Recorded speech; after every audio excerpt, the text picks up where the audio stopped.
बेलायती प्रधानमन्त्री ऋषि सुनकलाई ग्रेटर नेपालले सोध्यो, नेपालको भूमि किन इन्डिया र बंगलादेशमा छ? सुगौली सन्धिबाट गुमेर फिर्ता हुन बाँकी हाल इन्डिया र बंगलादेशको अधीनमा रहेको 60,000 भन्दा बढी वर्ग किलोमिटर जमिन नेपाललाई फिर्ता गर्ने दायित्व ब्रिटेन सरकारको हो भन्दै ब्रिटेनका प्रधानमन्त्री ऋषि सुनकलाई ज्ञापन पत्र पठाएको छ। सुगौली सन्धिबाट गुमेर फिर्ता हुन बाँकी हाल इन्डिया र बंगलादेशको अधीनमा रहेको 60,000 वर्ग किलोमिटर भन्दा बढी जमिन नेपाललाई फिर्ता गर्ने दायित्व ब्रिटेन सरकारको हो भन्दै ब्रिटेनका प्रधानमन्त्री ऋषि सुनकलाई ग्रेटर नेपाल राष्ट्रवादी मोर्चाले ज्ञापन पत्र पठाएको छ।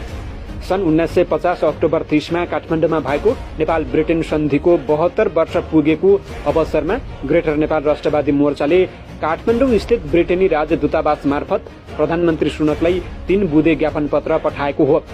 मोर्चाले पठाएको ज्ञापन पत्रमा सुगौली सन्धिबाट नेपालले धेरै जमिन गुमाएको र थोरै मात्र फिर्ता पाएको उल्लेख गर्दै नेपाल र संयुक्त अधिराज्य ग्रेट ब्रिटेन बीच सन् 1816 मार्च 4 मा भएको सुगौली सन्धिबाट पूर्वतर्फ मेची र टिस्टा नदी बीचको दार्जिलिङ र सिक्किम तथा सिलगढी, दिनाजपुर र रंगपुरका साथै पश्चिमतर्फ काली नदी र सतलज नदीको बीचको पहाडी र समथर भूभाग एवं दक्षिणतिर काली नदीबाट पूर्व कोशी नदीसम्मको सम्पूर्ण तराई ब्रिटेनलाई सुम्पिनु परेकोमा ब्रिटेनले सन् 1816 डिसेम्बर 11 मा कोशीदेखि राप्तीसम्मको तराई र 1860 नोभेम्बर 1 मा राप्तीदेखि कालीसम्मको तराई नेपाललाई फिर्ता गरेपछि नेपालको सिमाना अस्थायी रूपमा मेचीदेखि महाकालीसम्म कायम भएको हो भनिएको छ। ज्ञापन पत्रमा सन् 1947 जुलाई 18 मा ब्रिटेनको संसदले पारित गरेको इन्डिया स्वतन्त्रता ऐन अनुसार पाकिस्तान र इन्डियाको स्थापना भएको मात्र होइन, नेपालले फिर्ता पाउन बाँकी 60,000 वर्ग किलोमिटर भन्दा बढी जमिन पनि स्वतन्त्र भएको हो।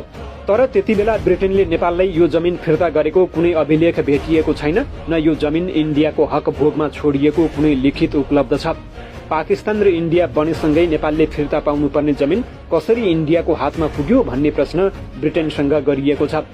मोर्चाले ज्ञापन पत्रको अन्त्यमा इन्डिया इन्डिपेन्डेन्स एक्ट र 30 अक्टोबर 1950 को सन्धिको धारा 8 बाट नेपालको अधिकारमा आइसकेको सुगौली सन्धिबाट गुमेर फिर्ता हुन बाँकी हाल इन्डिया र बंगलादेशमा रहेको 60,000 वर्ग किलोमिटर भन्दा बढी भूमि फिर्ता गर्न प्रत्यक्ष भूमिका खेल्नुपर्ने दायित्व सोझै ब्रिटिस सरकारको भएको भन्दै दक्षिण एसियामा रहेको अन्तिम उपनिवेशलाई मुक्त गर्न ब्रिटेनका प्रधानमन्त्री समक्ष माग गरेको छ। इन्डिया र बंगलादेशमा वर्षौंदेखि रहेको जमिनका बारेमा ब्रिटेनले बोल्दैमा के हुन्छ र भन्ने प्रश्नको जवाफमा मोर्चाका अध्यक्ष फणेन्द्र नेपालले भनेका छन्, ब्रिटेन बोल्न साथ यो विषयको अन्तर्राष्ट्रियकरण हुन्छ र हाम्रो भूमि कब्जा गरेर बसेका देशमाथि नैतिक दबाव